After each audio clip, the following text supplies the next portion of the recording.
Hello, class of 2023. So today the lecture is on infection control. So at the end of this lecture, with the students are expected to discuss the rationale behind dental office sterilization and disinfection, discuss the various blood-borne pathogens, and also explain the vaccination regimens involved in the infection control, outline the personal protective equipments and significance, categorize the waste generated in the dental office, and be aware of the modalities of management of specific waste. So we would follow with the introduction, hand hygiene, personal protective equipments, the new normal, blood-borne diseases and vaccination regimen, exposure incident and waste disposal, dental clinic disinfection, and then we'll finish it with conclusion. So to start with dental practice, in dental practice, there is a significant risk of cross-infection between patients and oral healthcare workers if adequate precautions to prevent the specific infections are not taken. All oral healthcare workers should follow standard infection control precautions to protect their patients and other oral healthcare workers and also themselves. Standard precautions were outlined by Center for Disease Control and Prevention (CDC) in Atlanta. They are otherwise also known as universal precautions. Chain of infection. So this is a term which is given by CDC. So whenever there is a transmission of a disease, it generally occurs when the agent leaves its reservoir or host through a portal of exit, is conveyed by some mode of transmission, and enters through an appropriate portal of entry to infect a susceptible host. This sequence is called as a chain of infection. So in other words, it is told that a causative agent is required, a source is required, a means of exiting the body should be required if the source is present, and a mode of transmission should be present. And by the way, the other body should also have an entry to the microorganism, and the person, if he is at risk, he contacts this infection. So if we are to break the infection control, or if we are to have a good control over the spread of infection, if we break the spread of or the chain of infection at any point of time, either controlling the pathogenic microorganisms, or controlling the reservoir, or cancelling the exit of the spread of the infection, or reducing the mode of spread of infection, or entry into the body, or susceptible persons, if they are a little lesser at risk, then this chain of infection could be broken and the spread of infection will be stopped. We'll go on with the objectives of cross-infection control. It is mainly to protect the patient and the members of the dental team from contacting infections during the dental procedures. It is also to reduce the number of pathogenic microorganisms in the dental environment. Thereby, during dental procedures, oral healthcare workers are exposed to the lowest possible level. Hand hygiene. This is the single most effective means of controlling cross-infection. Hands should be adequately washed before carrying out and after completing any procedure. There are 4 methods of hand hygiene: routine hand wash, antiseptic hand wash, antiseptic hand rub, surgical hand antisepsis. So coming on to routine hand wash, we do it with water and non-antimicrobial liquid soap. It removes the soil and transient microorganisms, done for a period of 15 seconds before and after treating non-surgical patients. Antiseptic hand wash, on the other hand, uses water and antimicrobial liquid salt. It removes transient and reduces resident microorganisms for a period of 15 seconds. This is mainly after touching objects likely to be contaminated with bare hands. Antiseptic hand rub, it's an alcohol-based hand rub. It removes transient and reduces the resident microorganisms, done for a period of 15 seconds. It is usually done before regloving and after removing gloves that are torn, cut, or punctured. Surgical hand antisepsis, water with antimicrobial, non-antimicrobial liquid soap. This should be combined with an alcohol-based hand rub, or water with an antimicrobial liquid soap with persistent activity can be used. This removes the transient microorganisms with increased reduction of resident microorganisms, done for a period of 3 to 5 minutes.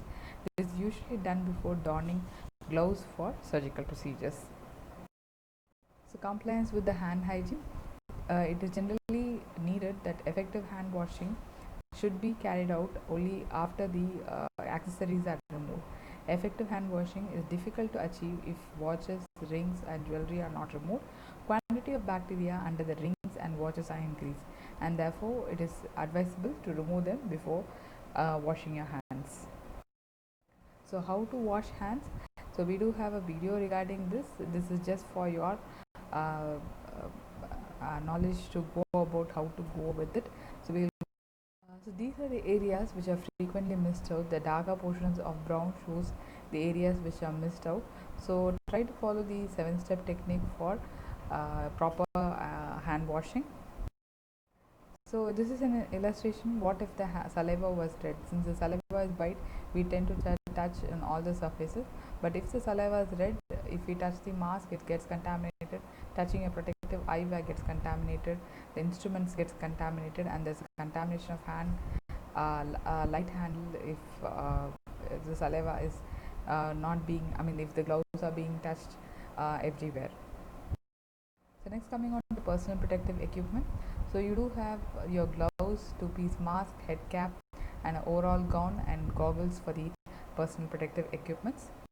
So gloves, this must be worn when examining and treating patients or when the hands may come into contact with blood, body fluids, and other clinical debris. You should never replace hand washing. Hands must be washed both before and after wearing your gloves. Gloves must be discarded in the event of visible puncture. Hands must be washed before putting on new gloves. This is mainly to reduce the contamination of the hands of the oral health care practitioner by microbial flora that can be transmitted from one patient to another patient. Head protection. We usually wear the head cap to protect the head from the splatter, blood, saliva, or infectious material. Usually it is fluid resistant on both the inner as well as the outer layers.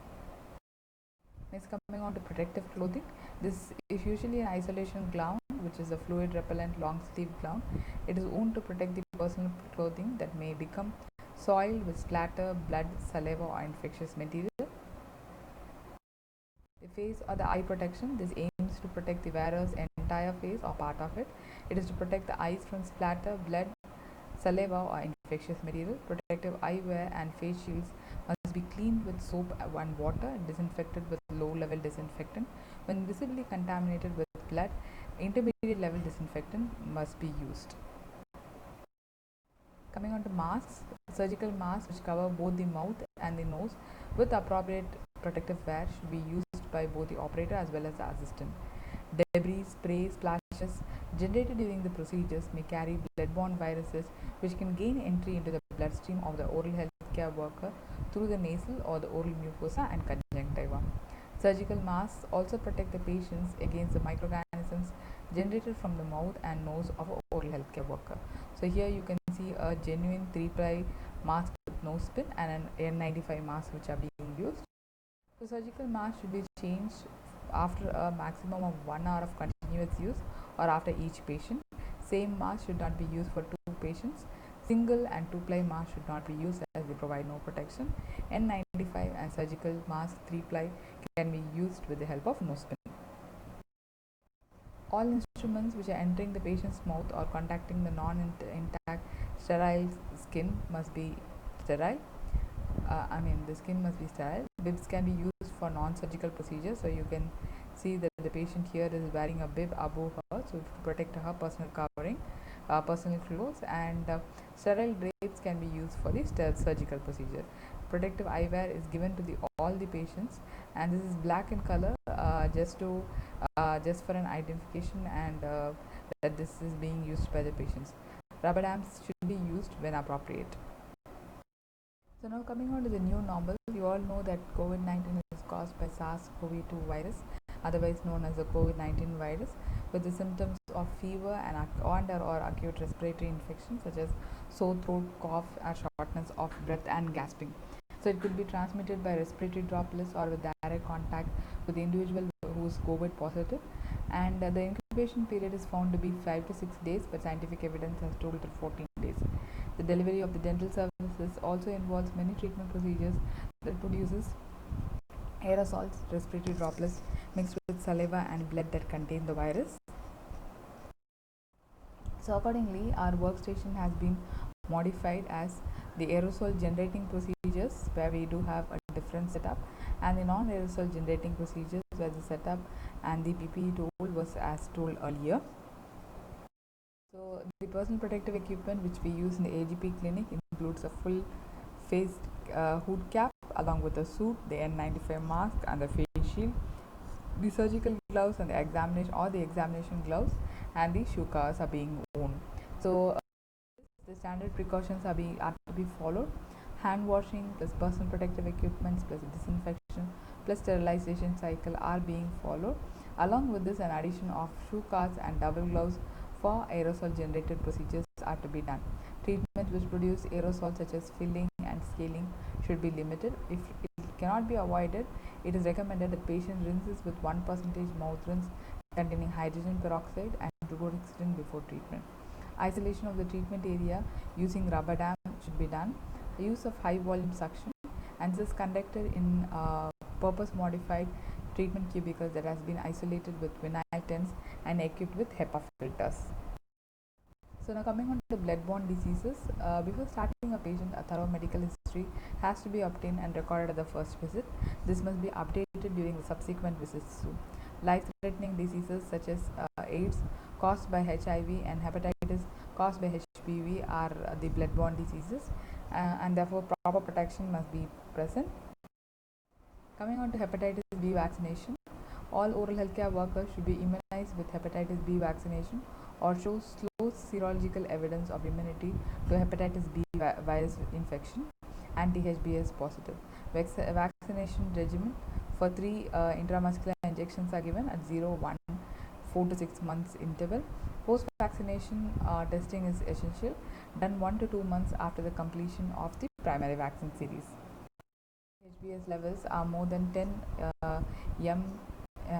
international units per ml, then you are considered to be immune to the hepatitis B infection. Lifelong protection is there, no further doses or testing is indicated. But if your anti-HBS level is less than 10 international units per ml, then you are not responded to the primary vaccine, you are revaccinated with the second series of 1 to 3 doses. Non-responders after vaccination are tested again for HBS, the surface antigen of hepatitis. So if they are positive, then they are considered to be infected with hepatitis B virus. Medical management is required. If they are negative, then it is susceptible to future hepatitis B virus infection. Pregnancy and lactation are not contraindication for the virus, for the vaccination. Coming on to an exposure incident, an exposure of an oral healthcare worker to the blood or the body fluids of a patient may place the oral healthcare worker at a risk of acquiring HIV, HBV, or HCV infection from the patient, for which post-exposure prophylaxis may be a consideration. Types of exposure incidents include your percutaneous injury with the help of needle stick, contact of mucous membrane with blood, contact of non-intact skin with blood, contact of intact skin with blood when the duration of contact is prolonged. Okay, coming on with preventive strategies to prevent exposure incident. Before beginning procedures, equipments and instruments are arranged within arm's reach. Adequate lighting and space should be provided. Sharps are pointed away. Reusable sharps should be placed in a safe area, example tray of neutral zone. So during the procedure, the instrument should be arranged systemically. When handling sharps, be aware of the staff in the immediate environment. Minimize uncontrolled and forceful manipulation of sharp instruments. Use instruments instead of fingers to retract the tissues during suturing and anesthetic injections. Pass the instruments with sharp ends pointing away from all the persons and announce the instruments pass. Penetrative instruments such as Gates, Glidden, Burr and tips of ultrasonic scalers must be removed from the handpieces immediately after use. To recap a needle, use a one-handed scoop technique or a resheathing device. During the cleanup, visually inspect the waste materials for the presence of sharps. Separate and transport the reusable sharps in a closed container. Insert and remove scalpel blades using a suitable instrument. Do not cut, bend or remove needles by hand before disposal. Do not remove needles from the disposable syringes.